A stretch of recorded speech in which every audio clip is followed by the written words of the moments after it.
Iapela ni Marikina Mayor Marcy Teodoro ang desisyon ng COMELEC First Division na kanselahin ang kanyang Certificate of Candidacy sa pagkakongresista ng First District ng Marikina.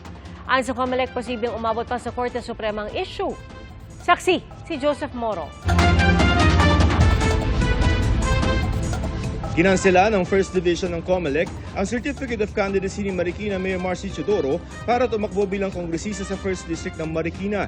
Ang dahilan, may material misrepresentation daw o maling impormasyon si Teodoro sa kanyang COC tungkol sa residency o kung saan siya nakatira. Yung po kasing si Mayor Marcy ay nanggaling sa First District. Kung hindi tayo nagkakamali, noong April lumipat siya sa Second District.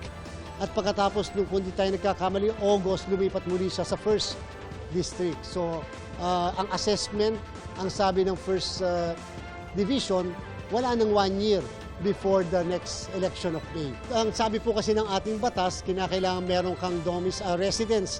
Ang ginamit na word, residence of 1 year dyan sa mismong lugar kung saan katatakbo. 1 year. Yung pagkakatira, 1 year before or immediately preceding the day of the election.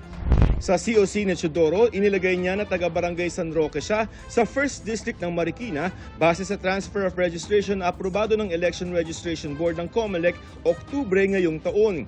Pero kinontra ito ng dalawang petitioner, kabilang na si Senador Coco Pimentel na tanging makakalaban niya sa 1st District. Nagpalipat daw sa 2nd District si Teodoro dahil balak niyang tumakbo doon bilang bahagi ng alok niyang pakipag-alyansa kay Pimentel. Pero bigla raw nagbago ng desisyon si Teodoro at sa District 1 na lamang siya tatakbo. Kaya noong September 2024, nagpalipat siya sa 1st District na pinayagan daw ng lokal na COMELEC pero hindi ito pinalusot ng COMELEC 1st Division. Hindi ito naging issue na nakatransfer ba ako?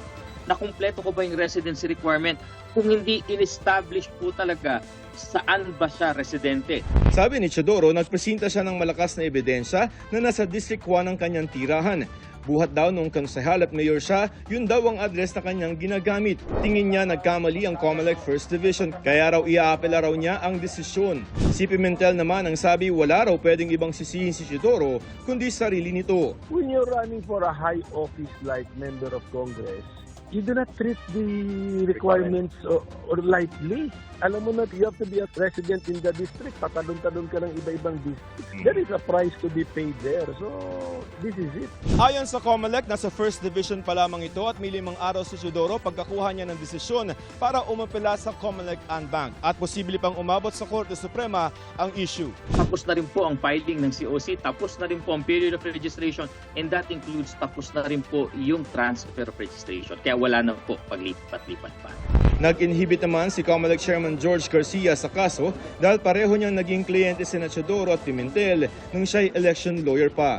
Para sa GMA Integrated News, Joseph Morong ang inyong saksi. Mga kapuso, maging una sa saksi. Mag-subscribe sa GMA Integrated News sa YouTube para sa iba't ibang balita.